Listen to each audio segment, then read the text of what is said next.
So when I suggested to my wife that I was going to write this book, her response was, you write about things that people like. You write about hedgehogs, as Steve said. 3 books about hedgehogs, but I've written books about many other things too, water voles and beavers and linear features in our landscape, a lovely book on landscapes, which I'm very proud of. And my midlife crisis as mediated through a collection of tattoos in a book called The Beauty and the Beast. Anyway, these are all non-confrontational, gentle stories. And when I put forward this idea to her, she was really quite concerned. And actually, Bloomsbury, when I told them, when they commissioned it only after running it past a security panel that they have there, because they were concerned about risk to themselves and also to the publishers. Just because it does provoke strong feelings, this entire idea of killing in the name of conservation.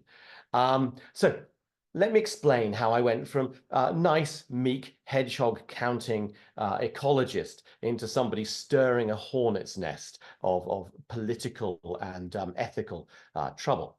I've done a lot of this side of things, and it's great fun.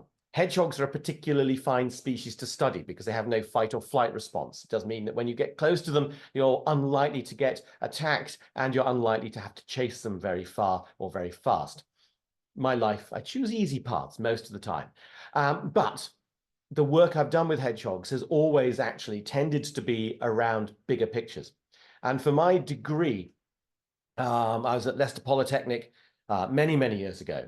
And my supervisor producing ideas for people to do for their 3rd year project, one of the project ideas was to go to that little dot at the most northerly part of Orkney on the island of North Ronaldsay. And if any of you have been there, you'll know quite how flat and small that island is. And on North Ronaldsay, there we go, the aerial view, the hedgehogs were not present, like they were not present on the Outer Hebrides, the Inner Hebrides, and the rest of Orkney. In North Ronaldsay, it was 1974 when the postman introduced hedgehogs in an attempt to control garden pests. And he brought a pair over, well, either a male and a female, or there was a pregnant female that no record is kept. They vanished from his garden, and then by 1985, the Bird Observatory, which was set up and run by the GP. It's an island with very few jobs, rather very few people, and so everybody does more than one job. Was concerned that the increased sightings of hedgehogs correlated with the decreased breeding success of ground nesting birds, in particular the Arctic tern colonies. And as you can see from that photograph, it's not a place overburdened with trees or cliffs.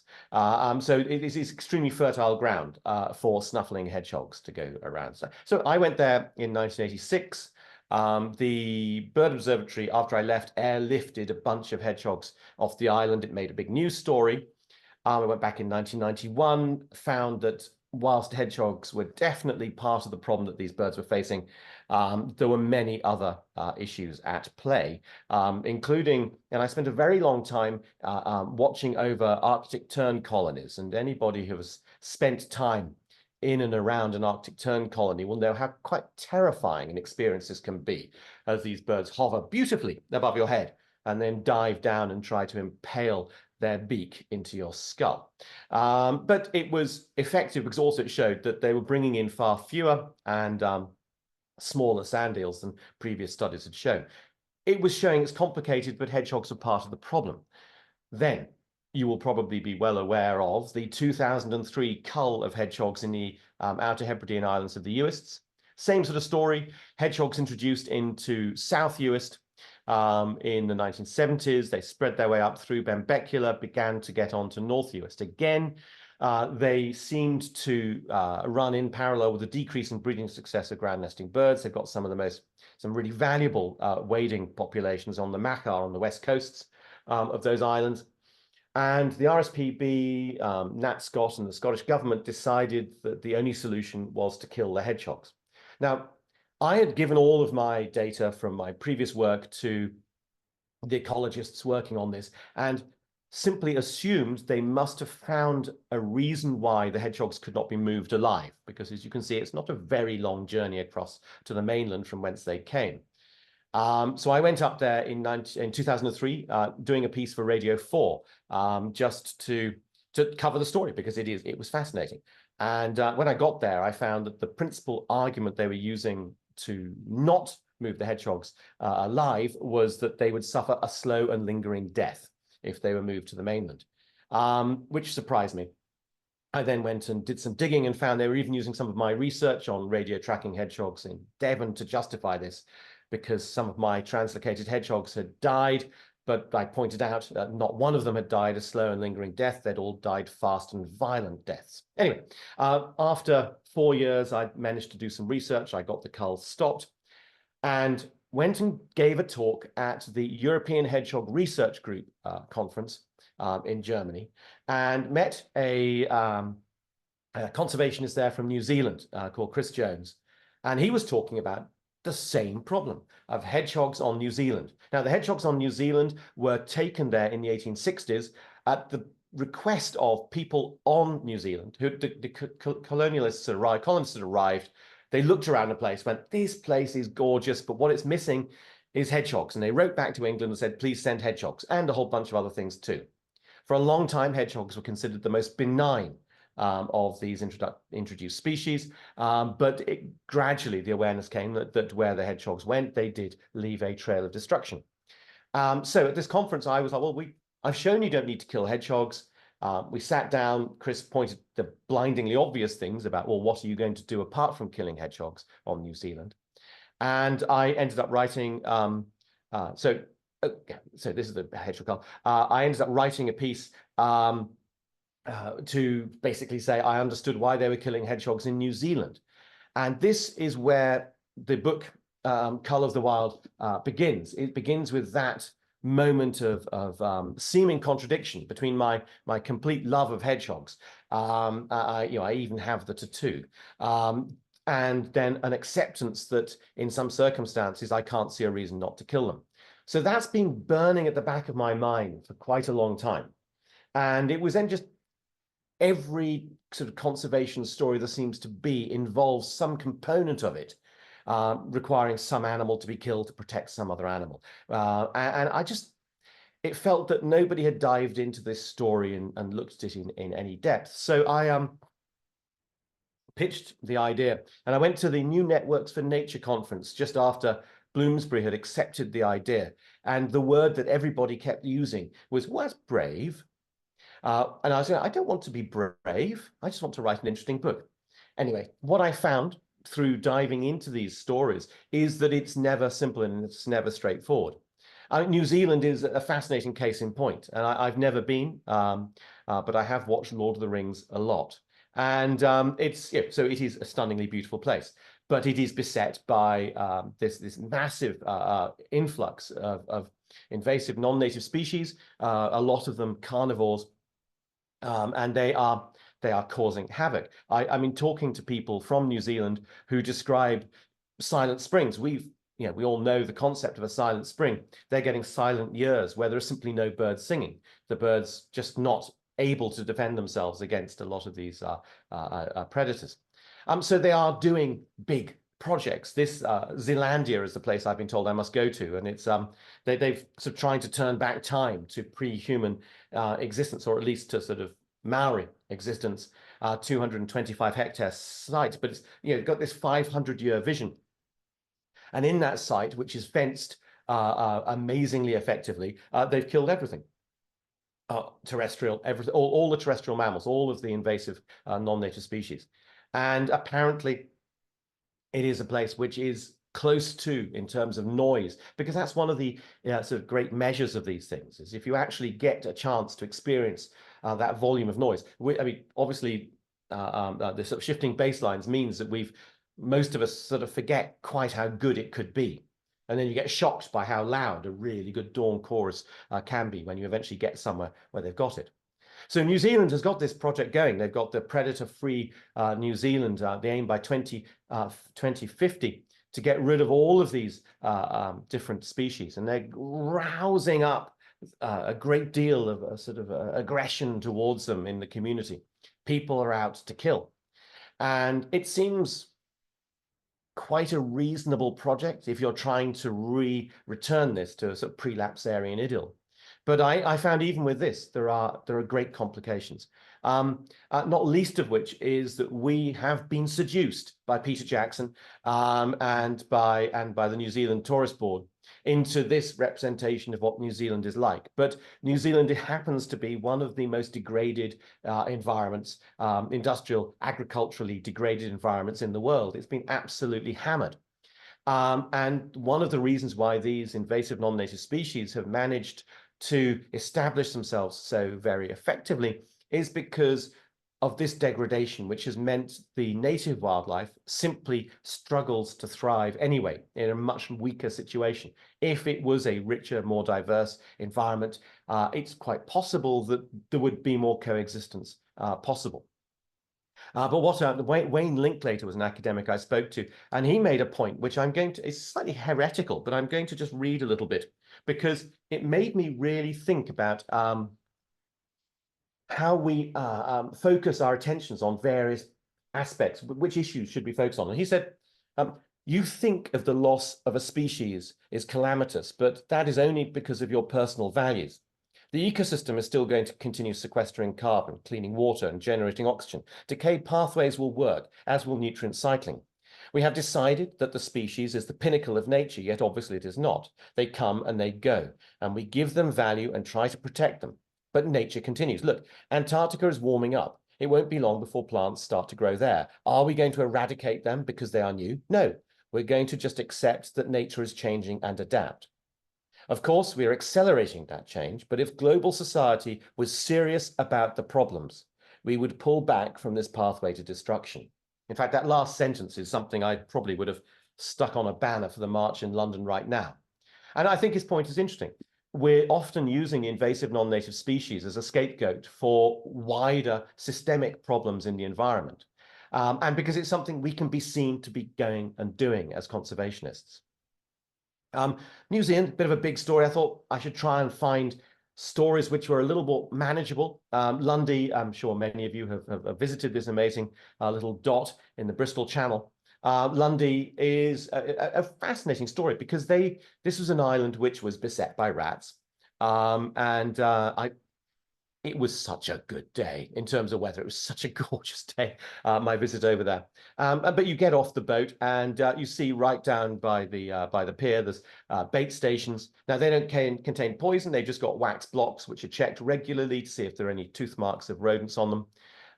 And it's a really systematic piece of work they've been doing there.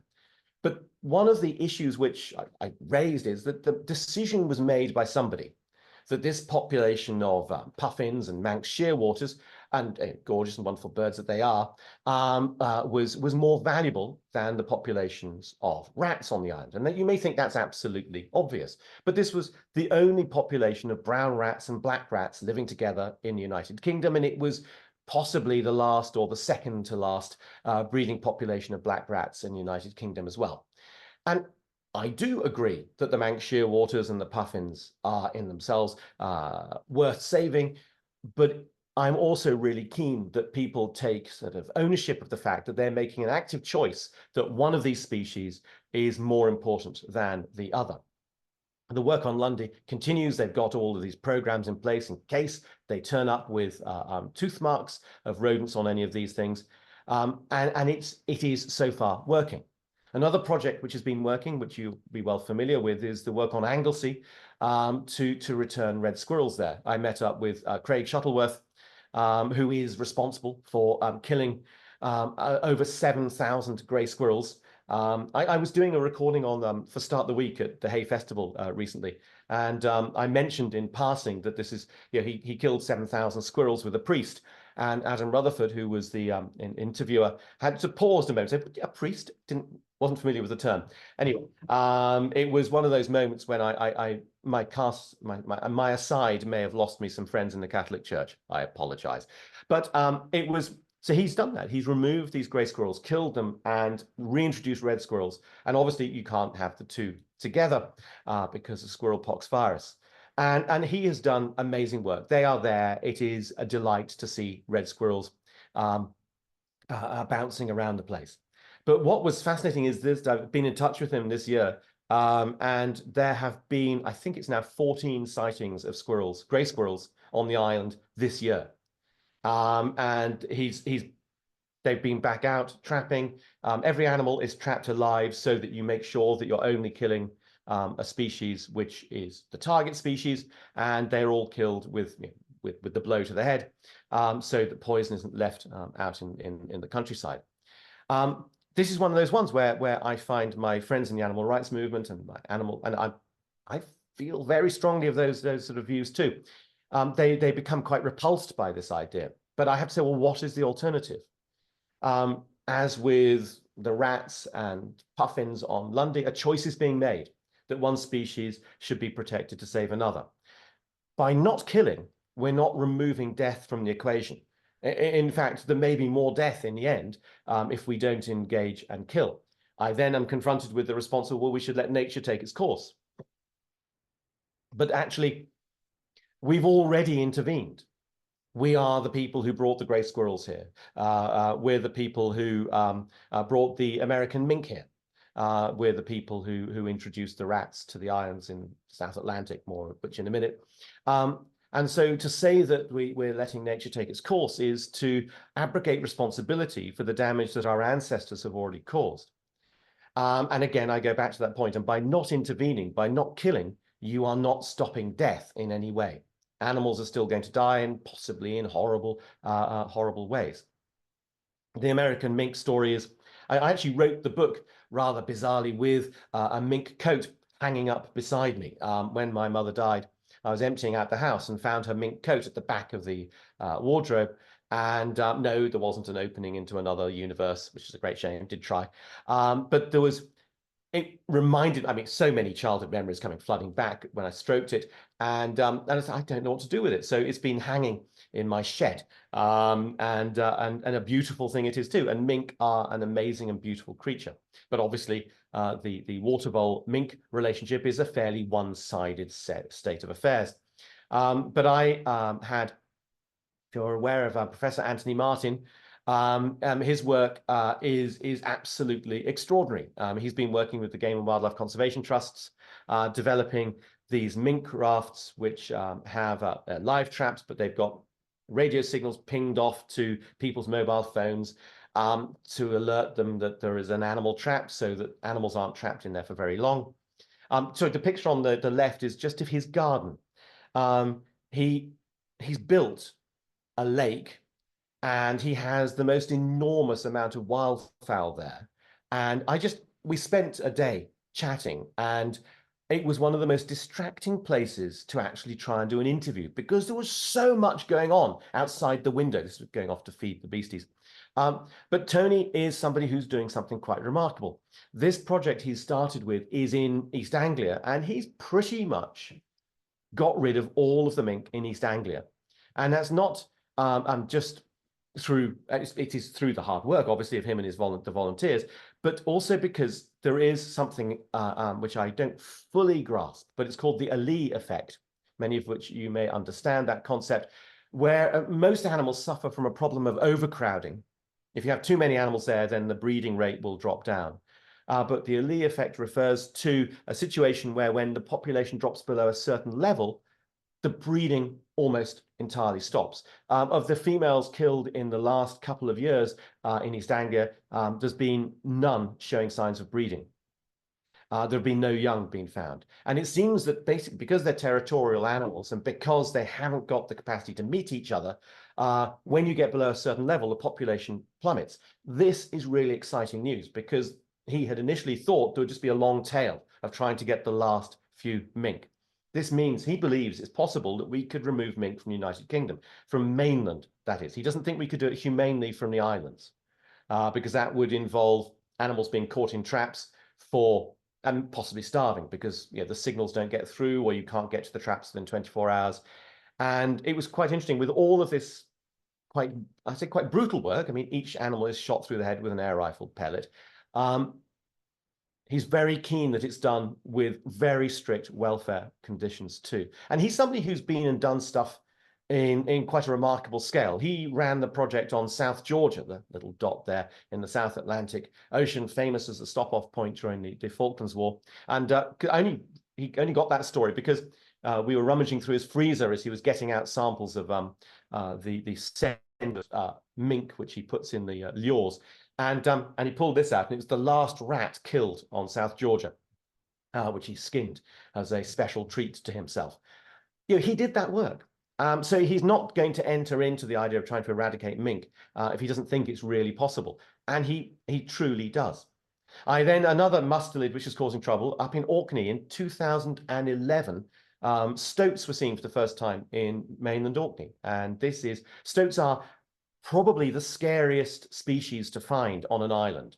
I was unaware of the breeding style of the stoats, but it is one which is remarkably efficient. The females are always pregnant. So after a litter's been born, a male will come into the nest, will mate with the female straight away, but will also mate with all of the female kits. So there's delayed implantation, but basically every female stoat is pregnant out and about. So that means they've got the capacity to increase in numbers dramatically.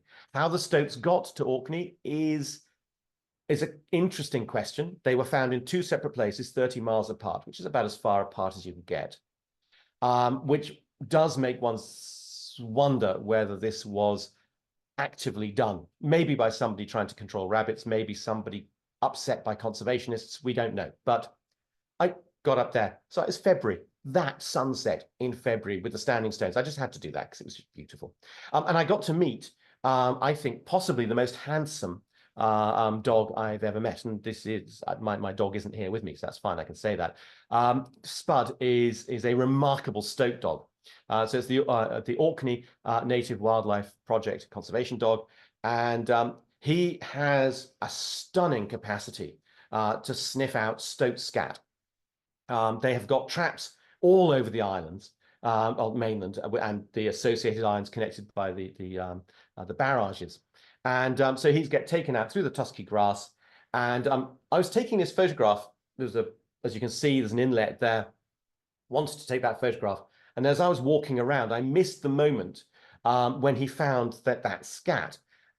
He was walking into the wind, as you can see that, head down, walking into the wind. He pulled his handler back 20 meters back downwind and led him straight to that scat in tussocky grass. I mean, just astonishing to think what that dog can sense. As it was, they weren't worried. That was a very, very old dried scat. And they've got traps out there. The traps are designed so that only stoats can get into them. And they're weighted so that only stoats will set them off. So you get a vole running through there. They're too light to set off the traps. And so it's not individuals being killed by hand, as it were, but it's done in such a way that nothing else can get in. They've had no bycatch so far. They've been doing amazing. They started off really, really well, but obviously lockdown forced them to stop going out and about. But they're back doing it now, and I am really hoping they can get on top of it, because if the stoats do get to the other islands, then it's going to be really complicated. And if any of you go up there, go and say hi to the people at the project, but also if you've not tried a macaroni cheese pie, astonishing. Anyway, it was just one of those things which shouldn't work, but my goodness me, it was good.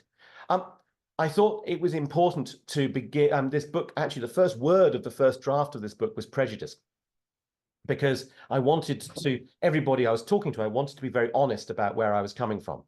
And I'm a vegan. I'm vaguely vegan. I've done hundreds of talks for the Women's Institute. So being a strict vegan became complicated as I discovered that my willpower was not as strong as their cakes were good. And so I just accept. It's oat milk on my muesli and soy milk in my tea, but when it comes to a good cake, nah.